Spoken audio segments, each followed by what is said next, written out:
Saya teringat pelajaran dulu sewaktu di kampus di akademi, pelajaran World History 101, di mana saya baru mengetahui bahwa kapitalisme lahir karena Indonesia. Saya sangat bangga dengan cerita sejarah tersebut, walaupun Belanda yang sampai sekarang tidak pernah ngaku pernah menjajah Indonesia dengan tangan penuh darah. Ini menyesakkan dada setiap patriotis tanah air Indonesia. Betapa sombongnya dan harusnya diberi pelajaran itu Belanda. Ini kalau Indonesia bernegaranya berdaulat, gampar tuh Belanda. Dalam catatan sejarah, dinyatakan bahwa J.P. Kuhn adalah pemimpin ekspedisi pelayaran bisnis pertama yang menggunakan saham sebagai pembiayaan ekspedisi timur jauh untuk mendapatkan biji pala atau nutmeg dengan menyisakan 1.000 penduduk dari 15.000 penduduk di Banda. J.P. Kuhn membantai 14.000 penduduk Banda hanya untuk mendapatkan nutmeg. Bajingan dia itu. Lalu Belanda bertempur di pulau kecil yang dikuasai Inggris bernama Pulau Run di wilayah Ternate Tidore hingga akhirnya terjadi tukar guling atau dalam istilah bisnis adalah swap deal.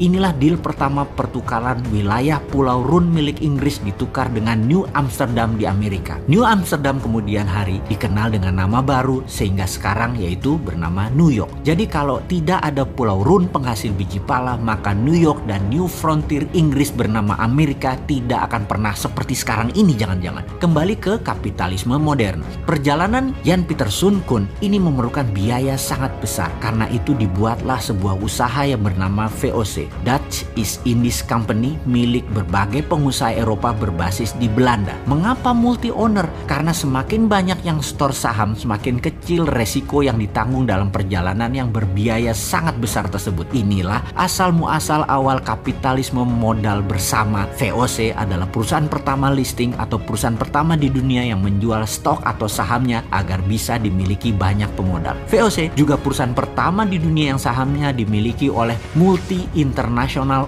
owner. Juga diawali dengan 21 tahun pemberian hak kelola spice atau rempah. Karena itu VOC adalah perusahaan mega korporasi pertama di dunia. Haknya yang utama adalah mengeksploitasi rempah Nusantara. VOC menjadi model pertama di dunia atas mega korporasi yang merubah dunia bisnis, dunia finansial, dunia saham, bursa efek, dunia sosiopolitik ekonomi, military political diplomasi, maritime exploration dan penjajahan ekonomi oleh perusahaan global. Sengaja saya menjelaskan panjang sejarah VOC ini agar bisa mengingatkan dari sejak awal Indonesios ini berdiri. Negara kepulauan terbesar di dunia ini adalah ditakdirkan sebagai global player. Banyak peristiwa besar yang membuat dunia seperti sekarang ini lahir dan besar karena Indonesia. Rebutan biji pala yang di zaman itu lebih mahal dari emas karena bisa menyembuhkan wabah penyakit yang saat itu melanda Eropa. Kita ambil catatan di sini bahwa kapitalisme dengan urun dana multi owner terbesar di dunia adalah VOC, perusahaan Belanda yang kalau dinilai saat ini sama dengan hartanya Google ditambah Facebook, ditambah IG,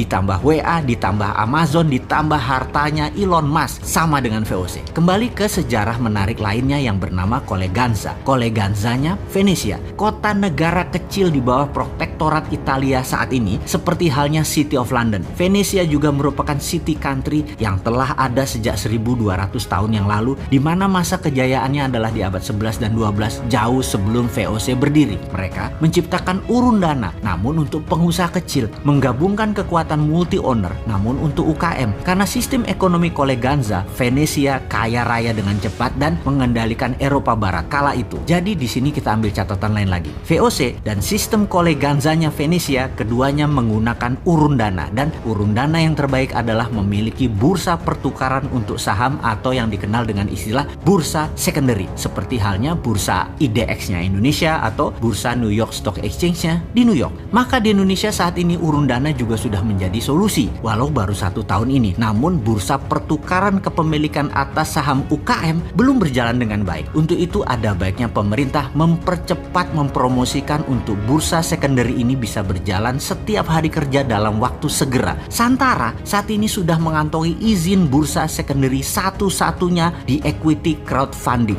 Kemarin dari 10 perusahaan yang listing, istilah kami adalah penerbit, dari 80 penerbit di Santara kita simulasikan transaksi bursanya. Ternyata apa yang terjadi? Semua saham tersebut naik 10% sampai batas limit atas tercapai dari setiap penerbit yang bagus performanya. Sangar sekali dan sangat menguntungkan. Bayangkan kalau dalam 2 tahun ke depan ada 10.000 UKM penerbit yang 50%-nya sudah memberikan dividen lalu melantai di bursa secondary ECF. Bandingkan dengan IDX yang hanya punya 600-an perusahaan, maka 5.000 perusahaan UKM jauh lebih menarik nilai sahamnya dan dividennya. Rasanya Nasdaq Indonesia atau bursa sencennya Indonesia ini yang disebut bursa secondary ECF akan menjadi tulang punggung baru ekonomi nasional. Inilah solusi ekonomi dari Mardi Gunomik, mendemokratisasikan keuangan yang berputar di elitis, pindah ke bottom of pyramid, pindah ke bawah, pindah ke kita-kita, bukan di atas. Hal ini akan melengkapi pernyataan sejarah bahwa Indonesia memang global player. Kapitalisme lahir karena Indonesia, dan sistem bursa ECF yang sekarang oleh kita yang akan diberlakukan adalah ekonomi berputar di bottom of pyramid, bukan di elitis lagi, adalah masterpiece, adalah global player, adalah mempengaruhi dunia ekonomi. Sistem ini juga lahir di Indonesia plus berbasis digital. Inilah langkah awal Indonesia mendominasi bursa UKM dunia, awalnya di Indonesia, dan dalam waktu yang tidak lama Santara merambah keluar Indonesia ke negara berkembang lainnya seperti India, negara-negara ASEAN, negara-negara Afrika, untuk membangun kekuatan selatan-selatan agar Indonesia menjadi negara terkuat di selatan Katulistiwa, the most powerful country in the South